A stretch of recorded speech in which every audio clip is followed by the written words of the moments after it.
یہ ہے Djibouti. Africa के कोने पर सिर्फ 10 लाख लोगों की आबादी वाला एक छोटा सा कंट्री, जिसके बारे में एटलीस्ट एशिया में तो बहुत कम लोग जानते हैं। मगर ये छोटा सा कंट्री पूरी दुनिया का सबसे इम्पोर्टेंट, डेंजरस और हॉट जियोपॉलिटिकल एरिया है, क्योंकि यहाँ पर दुनिया के सारे बड़े कंट्रीज की मिलिट्री बेसेस हैं। अगर आप जिबूटी का मैप देखें तो यहाँ आपको अमेरिका की मिलिट्री बेस नजर आएगी, जो कि पूरे अफ्रीकन कॉन्टिनेंट पर अमेरिका की इकलौती मिलिट्री बेस है। इसी तरह यहाँ पर फ्रांस की 2 मिलिट्री बेसेस हैं और फ्रांस की बेस के बिल्कुल पास जापान की मिलिट्री बेस है, जो किसी भी दूसरे कंट्री में जापान की वाहिद फॉरेन मिलिट्री बेस है। जापान के साथ ही इस तरफ इटली की मिलिट्री बेस है। इसी तरह ये समुंदर के साथ फ्रांस की एक नेवल बेस भी है, जिसके बिल्कुल साथ ही जर्मन और स्पेनिश फौजियों के कैंप्स हैं। और फिर ऑपोजिट साइड पर इधर चाइना की एक बहुत बड़ी नेवल बेस है। इसी तरह इंडियन, रशियन और सऊदी अरेबिया की गवर्नमेंट्स भी जिबूटी की गवर्नमेंट के साथ मिलिट्री बेसिस सेटअप करने के लिए डील्स कर रहे हैं। तो देखा जाए तो जिबूटी शायद दुनिया का वो इकलौता कंट्री है जिसमें इतने सारे कंट्रीज की मिलिट्री बेसिस हैं। और यहीं पर यह सवाल पैदा होता है कि आखिर जिबूटी में ऐसी क्या बात है कि दुनिया की सारी बड़ी सुपर पावर्स ने इधर अपनी मिलिट्री बेसिस सेटअप की हुई हैं। आइए जानते हैं इस सवाल का जवाब। सच ये है कि इस वीडियो में असल में जिबूटी की इतनी इम्पोर्टेंस इसकी जियोग्राफिक लोकेशन की वजह से है। जिबूटी यमन के बिल्कुल ऑपोजिट बाबुल मंदेब स्ट्रेट के वेस्ट में है। बाबुल मंदेब स्ट्रेट 28 किलोमीटर की ये पतली सी जगह है, जहां से सारे समुद्री जहाज इंडियन ओशन को क्रॉस करते हुए रेड सी में एंटर होते हैं और फिर सुएज कैनाल को क्रॉस करके मेडिटेरेनियन सी में निकल जाते हैं और वहां से फिर वो सारे यूरोपियन कंट्रीज तक पहुंचते हैं। तो बेसिकली एशिया और मिडिल ईस्ट को यूरोप से कनेक्ट करने का ये सबसे शॉर्टेस्ट रूट है और यही चीज इसे इतना ज्यादा जियोपॉलिटिकली इम्पोर्टेंट बनाती है, स्पेशली अगर हम ऑयल और गैस सप्लाई की बात करें। पूरी दुनिया की 10% ऑयल एंड 6% नेचुरल गैस की सप्लाई इसी 28 किलोमीटर के चोक पॉइंट से गुजरती है और ये सारी गैस और ऑयल आता है इधर पर्शियन गल्फ से। Persian gulf Iran, Iraq, Kuwait, Bahrain, Qatar, Saudi Arabia, UAE और ओमान में घिरा हुआ समुंदर का ये हिस्सा है, जहां पर पूरी दुनिया के सबसे बड़े नेचुरल गैस और ऑयल के रिजर्व्स हैं। पूरी दुनिया के 50% ऑयल और 40% नेचुरल गैस के रिजर्व्स इन कंट्रीज के पास हैं और इसीलिए पर्शियन गल्फ 21वीं सदी की सबसे इम्पोर्टेंट जियोग्राफिक लोकेशन है, बिकॉज इस एक खित्ते पर आधी से ज्यादा दुनिया की एनर्जी सप्लाई डिपेंडेंट है। इन कंट्रीज से तेल और गैस इन बड़े बड़े समुद्री जहाजों में लोड होता है और फिर ये 20 मील के चोक पॉइंट से गुजर के इधर एशिया के सारे बड़े कंट्रीज जैसे Pakistan, India, China, south Korea और जापान तक जाता है।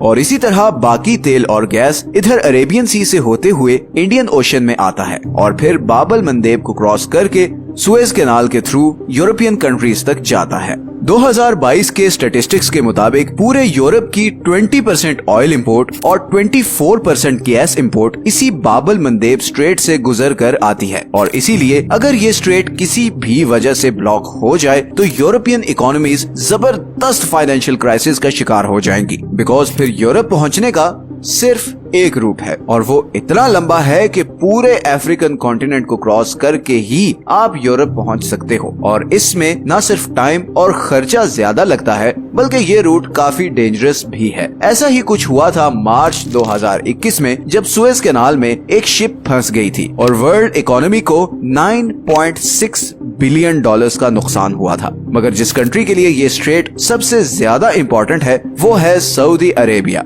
सऊदी अरेबिया के पास पूरी दुनिया के 15% प्रूवन ऑयल रिजर्व्स हैं। सऊदी अरेबिया सही मानों में एक पेट्रो स्टेट है। सऊदी अरेबिया का 46% जीडीपी ऑयल पर डिपेंडेंट है और उसकी 80% एक्सपोर्ट इनकम ऑयल से होती है। ये सारा इंफ्रास्ट्रक्चर, ये बड़ी बड़ी बिल्डिंग्स, ये जबरदस्त प्रोजेक्ट्स, ये लग्जरी लाइफस्टाइल, हर चीज इसी तेल की वजह से है और सऊदी अरब की सारी ऑयल फील्ड्स इधर पर्शियन गल्फ के बॉर्डर पर ही हैं और इसीलिए बाकी दुनिया तक पहुंच जाने का सबसे इजी रास्ता ये स्ट्रेट ऑफ हॉर्मुज के थ्रू है। अब स्ट्रेट ऑफ हॉर्मुज की बात करें तो ये करीबन 34 किलोमीटर की छोटी सी जगह है, जहां से पर्शियन गल्फ वाले कंट्रीज के कंटेनर्स गुजर कर बाकी दुनिया को जाते हैं। इस चोक पॉइंट को सबसे बड़ा खतरा ईरान से है। जो कि सऊदी अरब का सबसे बड़ा राइवल है। इस स्ट्रेट के आसपास वाले सारे आइलैंड्स भी ईरान के ही कंट्रोल में हैं और ईरान बहुत दफा ये स्ट्रेट बंद करने की धमकी भी दे चुका है और अगर ये स्ट्रेट किसी भी वजह से बंद हुआ तो सऊदी अरब की इकोनॉमी महीनों में कोलैप्स कर जाएगी। इसी रिस्क को कम करने के लिए सऊदीज ने सऊदी अरब के ईस्टर्न बॉर्डर से लेकर वेस्टर्न बॉर्डर तक 1200 किलोमीटर लंबी एक पाइपलाइन बनाई, जिसके जरिए लिमिटेड क्वांटिटी में पर्शियन गल्फ से निकलने वाला ऑयल इधर रेड सी तक पहुंचाया जाता है और फिर यहाँ से ये ऑयल आगे स्वेज कैनाल क्रॉस करके यूरोप तक जाता है। लेकिन फिर 2014 में यमन में शिया और सुन्नी ग्रुप्स के दरमियान एक सिविल वॉर शुरू हो गई एंड शिया हौसियों ने यमन के कैपिटल सना का कंट्रोल ले लिया।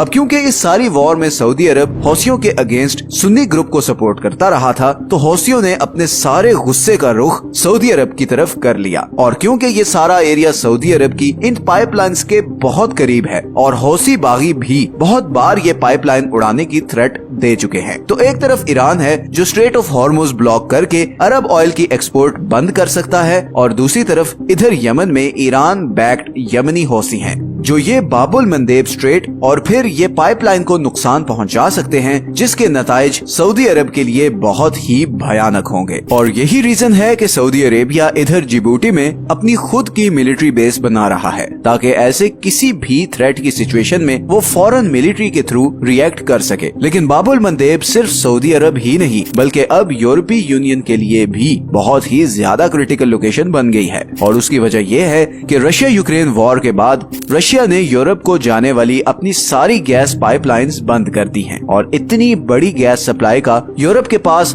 सिर्फ एक और ऑल्टरनेटिव है और वो है कतर, एक छोटा सा कंट्री जिसके पास दुनिया के दूसरे सबसे बड़े नेचुरल गैस के रिजर्व्स हैं। लेकिन कतर रशिया के मुकाबले में यूरोप से काफी दूर है और उसके पास यूरोप तक गैस ले जाने के लिए कोई गैस पाइपलाइन भी नहीं। इसीलिए कतर अब billions of dollars LNG technology में इन्वेस्ट कर रहा है ताकि गैस को ठंडा करके इन कंटेनर्स में लोड करके इसी स्ट्रेट ऑफ हॉर्मुज और बाबुल मंदेब स्ट्रेट के थ्रू सुएज कैनाल को क्रॉस करके यूरोप तक ये गैस पहुंचा सके। और इसीलिए यूरोपियन कंट्रीज जिबूटी पे अपनी मिलिट्री बेसिस बना रहे हैं ताकि इस रूट को कोई भी ब्लॉक न कर सके। इसी तरह चाइना की 30% मैन्युफैक्चरिंग एक्सपोर्ट्स इसी बाबुल मंदेब स्ट्रेट से होते हुए यूरोप और नॉर्थ अमेरिका को जाती है। तो वर्ल्ड ट्रेड को स्मूथ रखने के लिए इस स्ट्रेट का सिक्योर रहना बहुत ही ज्यादा इम्पोर्टेंट है। मिडिल ईस्टर्न कंट्रीज ये स्ट्रेट इसलिए सिक्योर रखना चाहते हैं ताकि उनका सारा तेल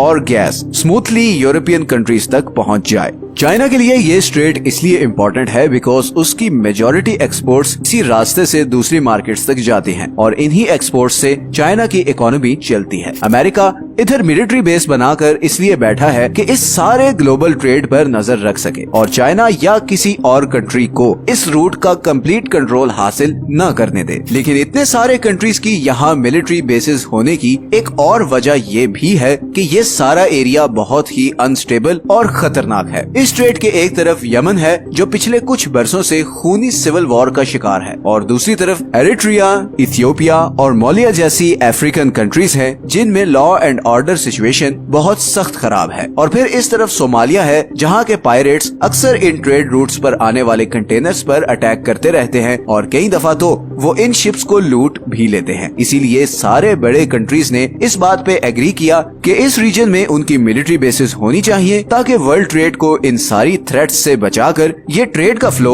स्मूथ रखा जा सके। और इस सारे एरिया में बेस बनाने के लिए जिबूटी से बेहतर और कोई कंट्री नहीं। जिबूटी इस पूरे अफ्रीकन रीजन में शायद सबसे पीसफुल कंट्री है और अगर देखा जाए तो अफ्रीका बहुत हैवीली इस पर डिपेंडेंट भी है क्योंकि देखें जिबूटी के साउथ वेस्ट में इथियोपिया है जिसकी पूरे अफ्रीका में सबसे बड़ी पॉपुलेशन है, मगर इथियोपिया लैंडलॉक्ड है और उसके पास कुछ भी इंपोर्ट या एक्सपोर्ट करने के लिए जिबूटी के अलावा कोई और ऑप्शन नहीं। इसीलिए जिबूटी का पूरे अफ्रीकन कॉन्टिनेंट पे बहुत इन्फ्लुएंस है। जिबूटी एक बहुत जबरदस्त एग्जांपल है कि कैसे कोई कंट्री अगर सिर्फ अपना लॉ एंड ऑर्डर मेंटेन करे तो कैसे उसकी ज्योग्राफिक लोकेशन उसे इम्पोर्टेंट और अमीर बना सकती है। मैं बार बार हर वीडियो में सब कॉन्टिनेंट का जिक्र इसलिए करता हूँ कि पाकिस्तान, इंडिया और अफगानिस्तान दुनिया के क्रॉस रोड पर लोकेटेड हैं। नॉर्थ को साउथ और ईस्ट को वेस्ट कनेक्ट करने का ये नेचुरल रूट है। जैसे पाकिस्तान अगर चाहे तो अपनी ज्योग्राफिक लोकेशन को यूज करके रशिया और चाइना को अरेबियन सी तक एक्सेस दे सकता है, और इसी तरह इंडिया को अफगानिस्तान और वेस्टर्न कंट्रीज तक एक रूट दे सकता है। आप इमेजिन नहीं कर सकते कि कितनी बड़ी मार्केट्स ओपन हो जाएंगी इन दोनों कंट्रीज के लिए। ये ट्रेड रूट्स इस खित्ते की तकदीर बदल सकते हैं। अंग्रेजों के इधर आने से पहले ये इंडियन सब कॉन्टिनेंट दुनिया के अमीर तरीन खित्तों में से एक था, और उसकी वजह यही थी कि ये सारा एरिया दुनिया के क्रॉस रोड पर है। ये मशरिक से मगरिब को मिलाता है, और फिर इन दोनों कंट्रीज के साथ समुंदर भी लगता है, और फिर इतनी बड़ी मैन पावर, इतने टैलेंटेड रिसोर्सेज, ये सब कुछ नेगेटिव मीडिया एंड पॉलिटिकल एजेंडे की वजह से वेस्ट हो रहा है। अगर इन दोनों कंट्रीज की गवर्नमेंट्स समझदारी से काम लेती तो आज दुबई की जगह गवादर और मुंबई का पोर्ट दुनिया का सेंट्रल पॉइंट होता, और ये जो इन दोनों कंट्रीज के लोग नौकरी के लिए अपनी फैमिली और प्यारों को छोड़कर यूएई जाते हैं और फिर बाकी पूरी जिंदगी एक एटीएम मशीन बनकर ही रह जाते हैं, वो इधर अपने कंट्रीज में ही अपने प्यारों के पास मेहनत कर सकते थे। मेरी बड़ी ख्वाहिश है कि अब फाइनली इन दोनों कंट्रीज की गवर्नमेंट्स और लोग इस बात को समझें कि पड़ोसियों के साथ लड़ा नहीं जाता। अपनी वीडियो का एंड मैं मिखाइल नाइमी के एक कोट पर करता हूँ। Fight, but not your neighbor. Fight rather all the things that cause you and your neighbor to fight. अगर आपको आज की वीडियो अच्छी लगी है तो इसे लाइक और चैनल को सब्सक्राइब जरूर कर दें। ये हैं वो सारे सोर्सेज जहां से हमने इस वीडियो के लिए कंसल्ट किया है। मिलते हैं नेक्स्ट वीडियो में एक और इंटरेस्टिंग टॉपिक के साथ। अपना ख्याल रखें। अल्लाह हाफिज।